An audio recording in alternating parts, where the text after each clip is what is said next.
Olá, pessoal, bem-vindos. Bom, hoje a gente vai mergulhar num material bem interessante. Pegamos as introduções ao Evangelho de Marcos de duas Bíblias de estudo, assim, de peso, a Holman e a Nova Almeida Atualizada. E a nossa missão aqui é entender o que faz desse Evangelho algo tão único, né? Quem escreveu, para quem e qual é o ritmo dele, a mensagem central. E, para começar, tem uma coisa que a fonte Holman destaca que salta aos olhos de cara. A velocidade. É um texto com uma urgência, assim, impressionante. A palavra que mais aparece é logo, imediatamente, tudo acontece para ontem. Exato. E essa velocidade, sabe, não é só um detalhe de estilo. Ela é o motor da narrativa, principalmente no começo. Jesus está sempre a caminho de algum lugar. O foco é total na ação, não em introspecção. Ele cura alguém e imediatamente já está indo para outro vilarejo. Ele expulsa um demônio e logo em seguida está pregando na sinagoga. Não tem tempo para respirar. Isso cria uma energia quase cinematográfica, sabe? É como ver um trailer de um filme de ação com as cenas mais impactantes em sequência. E o mais curioso é que essa velocidade toda, ela não é constante. Existe uma mudança de ritmo muito clara, não é? Totalmente deliberada. É uma das ferramentas narrativas mais brilhantes do livro. Esse ritmo frenético domina a primeira metade, enquanto Jesus está na Galileia, mostrando seu poder. Mas quando a história vira para a viagem final a Jerusalém, o freio é acionado. Drasticamente. A câmera que antes mostrava meses em poucos capítulos, de repente entra em câmera lenta. A partir do capítulo 11, a narrativa é contada dia a dia. E na Paixão, é hora a hora. O efeito disso é de cinema, né? Cria uma tensão que te prende. Isso me leva a pensar no estilo geral, porque não é uma biografia como a gente pensa hoje, com, sei lá, desenvolvimento psicológico. A abordagem é outra. É muito diferente. Pensa assim, tipo um feed de rede social. Você não vê a vida inteira de alguém em ordem. Você vê clipes, certo? Clipes selecionados para contar uma história, para construir uma imagem. Marcos estava fazendo a versão do primeiro século disso, mas com um propósito teológico muito profundo. Ele não estava só registrando eventos. Ele era um editor, um curador. Ele pegou as histórias que circulavam oralmente, milagres, parábolas, os debates, e organizou tudo como um mosaico. Cada pecinha foi escolhida e posicionada com muito cuidado para responder a uma única e grande pergunta. Certo. E toda essa intencionalidade no ritmo, na estrutura, me faz pensar: quem é o diretor por trás da câmera? Quem montou esse filme com tanto cuidado? Porque o texto mesmo não diz escrito por Marcos. É anônimo. Tecnicamente é anônimo, mas a tradição da igreja primitiva é. Ela é unânime e muito, muito antiga. A primeira e mais importante testemunha que a gente tem é um cara chamado Pápias, um líder da igreja do início do século II. E ele nos diz que o autor foi um certo Marcos, e dá um detalhe crucial. Esse Marcos não foi uma testemunha ocular de Jesus. Ele foi o intérprete do apóstolo Pedro. Basicamente, ele era o assistente de Pedro. E o evangelho dele é o registro fiel das pregações de Pedro sobre Jesus. Espera um pouco, isso levanta uma questão importante. Se ele não viu com os próprios olhos e só escreveu o que ouviu de Pedro, como a gente pode ter certeza da precisão? Isso não enfraquece a credibilidade? É uma ótima pergunta. E o próprio Pápias parece antecipar isso. Ele faz questão de dizer que Marcos escreveu com exatidão tudo que ele se lembrava do que Pedro dizia. Mas ele admite que a ordem não era estritamente cronológica. Ah, entendi. O objetivo não era fazer um diário, mas organizar os ensinos de Pedro de uma forma que fizesse sentido, que tivesse impacto. Então, a credibilidade não vem do Marcos como testemunha, mas da fonte dele. Que é o Pedro. Exato, o principal apóstolo, a testemunha ocular por excelência. Marcos é o escriba fiel da memória de Pedro. E esse Marcos, As fontes o conectam com o João Marcos, que aparece em outras partes do Novo Testamento, certo? O primo de Barnabé, aquele cuja mãe tinha a casa onde a igreja se reunia. Ele até começou uma viagem missionária com Paulo, mas desistiu no meio do caminho, o que depois causou aquela briga feia entre Paulo e Barnabé. É a mesma pessoa. Tudo indica que sim, é a mesma pessoa. E a conexão com Pedro fecha o círculo. A tradição diz que Marcos escreveu seu evangelho em Roma, já no final da vida de Pedro. E aqui tem um detalhe que, para mim, é quase uma prova dessa ligação. Se você for lá no livro de Atos, capítulo 10, tem um sermão do Pedro registrado. Nesse sermão, ele resume a vida de Jesus em poucos minutos. Ele começa com o batismo por João, fala do ministério na Galileia, da viagem para Jerusalém e termina com a crucificação e ressurreição. Deixa eu adivinhar. É a mesma estrutura do Evangelho de Marcos. Exatamente a mesma. É a espinha dorsal. Idêntica. É como se o Evangelho de Marcos fosse a versão estendida daquele sermão. Como se Marcos tivesse pego o trailer de Pedro e transformado no longa-metragem completo. Isso reforça muito a ideia de que o que a gente lê em Marcos é essencialmente o Evangelho segundo Pedro. Uau! Isso muda a perspectiva. Então temos um livro escrito em Roma, baseado nas memórias de Pedro. Provavelmente na década de 60, num período de perseguição intensa sob o imperador Nero.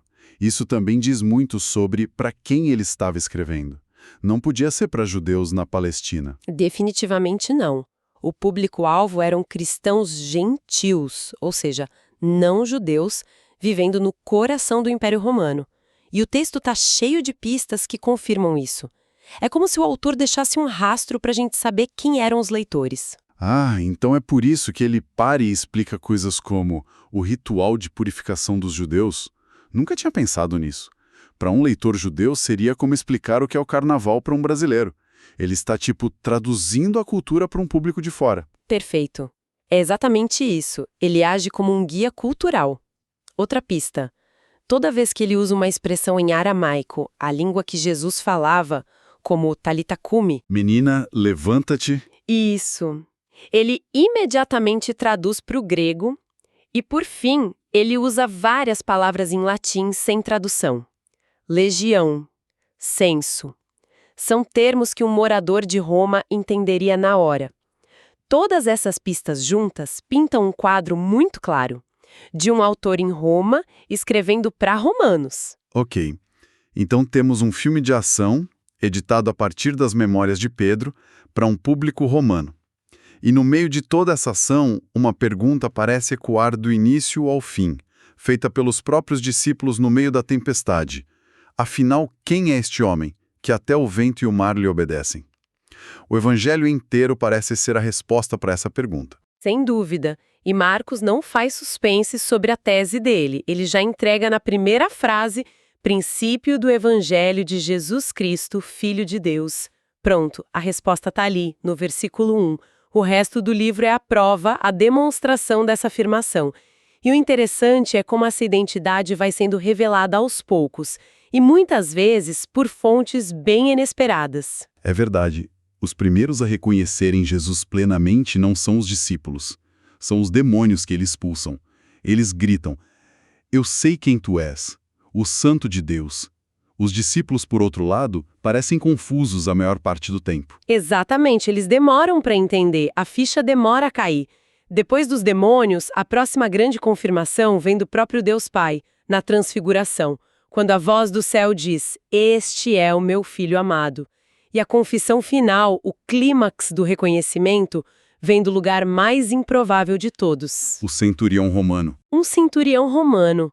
Ao pé da cruz, vendo Jesus morrer, é esse soldado pagão que declara: verdadeiramente este homem era o Filho de Deus.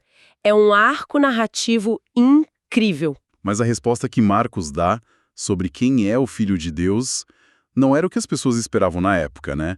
Elas tinham uma ideia bem específica do que seria o Messias, o Cristo. E aqui está a grande virada do Evangelho. O que é fascinante é que Marcos redefine completamente as expectativas. O ponto de virada da história acontece no capítulo 8. Pedro finalmente acerta. Ele faz a grande confissão. Tu és o Cristo. Vitória? Só que não. A reação de Jesus é imediata e choca todo mundo. Ele os proíbe de contar para alguém e, pela primeira vez, começa a ensinar que o Filho do Homem precisa sofrer, ser rejeitado, ser morto e ressuscitar. Para eles que esperavam um Messias rei, um líder político que ia expulsar os romanos, ouvir que o plano era sofrer e morrer deve ter sido um balde de água fria. Um paradoxo total. Pedro até tenta repreender Jesus por dizer isso. A lição central de Marcos é que a identidade de Jesus como Filho de Deus não se revela só nos milagres e no poder, mas se revela plenamente na cruz, no serviço, na entrega. E a lição para quem o segue, claro, é que o caminho é o mesmo. O discipulado em Marcos não é sobre glória, mas sobre tomar a sua própria cruz. Era uma mensagem muito poderosa e sóbria para aqueles cristãos enfrentando perseguição em Roma. Com tudo isso em mente, então qual seria o mapa da história? Como o autor nos guia por essa jornada, da Galileia até a cruz? A estrutura é bem clara e segue um roteiro geográfico. A gente pode pensar num drama em 4 atos com um prólogo. O prólogo estabelece o cenário. A pregação de João Batista, o batismo de Jesus. O ato 1 é o ministério na Galileia. É a parte de alta velocidade, cheia de milagres e ensinamentos, e onde o conflito com as autoridades começa a ferver. O ato 2 é a jornada a caminho de Jerusalém. Aí o ritmo desacelera e o foco é quase exclusivo em ensinar os discípulos sobre o custo de segui-lo. O ato 3 é a semana em Jerusalém, detalhada hora a hora, a entrada na cidade, a ceia, a prisão, julgamento, crucificação. E o ato 4, o epílogo, é a ressurreição. Então, para amarrar tudo, o que a gente tem é um retrato de Jesus em ritmo de urgência, focado na ação e no poder, mas um poder que subverte todas as expectativas. É provavelmente o primeiro evangelho, a versão de Pedro da história, moldada por João Marcos, para uma comunidade de cristãos não judeus em Roma, que precisavam entender que o sofrimento deles fazia parte de seguir um Messias que sofreu. Exatamente. A genialidade de Marcos é responder à pergunta quem é Jesus, de uma forma que ninguém esperava. Sim, ele é o Filho de Deus com poder e autoridade, mas é um Messias cujo trono é a cruz e cuja coroa é de espinhos. Ele redefine o que é poder e convida seus seguidores a entrarem nessa mesma lógica de serviço e sacrifício. É uma perspectiva muito forte. E isso nos leva a um último pensamento, algo para refletir, que é um dos maiores mistérios do Novo Testamento. A maioria dos manuscritos mais antigos e mais confiáveis do Evangelho de Marcos termina de uma forma, incrivelmente abrupta. Eles param no versículo 8 do capítulo 16. A história termina com as mulheres achando o túmulo vazio, ouvindo a mensagem do anjo e fugindo, tremendo e assustadas. E a última frase é: e não disseram nada a ninguém, porque tinham medo. Fim. Ué, mas e as aparições de Jesus, a grande comissão e tudo aquilo que vem depois? Tudo aquilo, os versículos 9 a 20, parece ter sido adicionado mais tarde por um escriba que provavelmente achou o final original muito chocante. A questão provocativa que fica é: por que uma história tão cheia de proclamações e ações poderosas terminaria com uma nota de medo e silêncio? O que esse final original e desconcertante poderia nos dizer sobre a natureza da fé? Talvez a ideia seja que a história não termina no papel. A pergunta, o que você vai fazer com essa notícia do túmulo vazio? Fique em aberto, para que cada leitor de Roma até hoje tenha que responder por si mesmo.